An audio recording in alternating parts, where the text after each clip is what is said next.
Tróir go hiismthóirí. Taú le leanaí agus a daonóga le gnáthebh le thuúla fad is a bhíon scoil na dúnta. Bach sé úsáideach plán gan lá a chruthú níthe ribhe.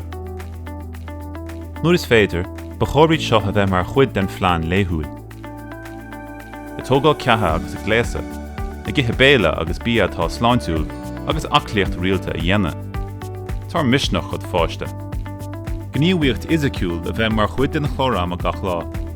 A siúmra nó a chiomra a chuineáil gláán. Cúna thabhairt le hobartí. Gníomhaíocht hóisialta. Gríosaigh iad chun teicneolaíocht úsáid le fanacht a deangáil le cóide. Am a chahabh leis a teilech a breanúir telefís nó a gimmert Cliffy Boward. Gníomhaíochtaí teanmhacha nó cruthachacha. Is féidir le fáiste an tam seo úsáid. Leas a bhaint as YouTube chun tairt faoi chahabhaimsear an nó. Tríalhaint as crosacha, líneacht, peintáil, scríomh nó éisteach le ceol. Píosaí a chur le chéile gach lá le scríneoireacht nó greengraph. Litir a scríomh nó riomhfos de cheola. Bíag roiint físeanna le de cháirde agus baint tanmhaiste. Olbhaigh de dhíonéir nó de leoin. Cíiste dhéanamh.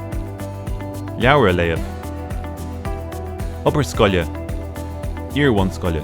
Is féidir le fáiste an tam seo úsáid chun an lá a chahabh chomh thóngarach agus is féidir chun gná lá scoile. Bun scoile. Bhí chun gnáthebh bhhanan leis an obair scoile briste suas le gníomhaíochtaí fisiciúla agus le gníomhaíochtaí cruthachacha nó teanmhacha. Breanúir RTE Homeschool Hub ar RTE Adó agus cúla chathair ar scoil ar TG chathair gach lá. Bhí ag fear amach go riamhphoist nó go cheachtarachtaí ó scoil de linmh. Déitoch go mbeadh siad ábalta taceíocht chomhracha chur ar fáil. Ní éireoidh le gach duine an chlórama scoile iomlán a leanúint. Breanúir education.ie/covid/wellbeing le tuilleadh eola leis a fháil.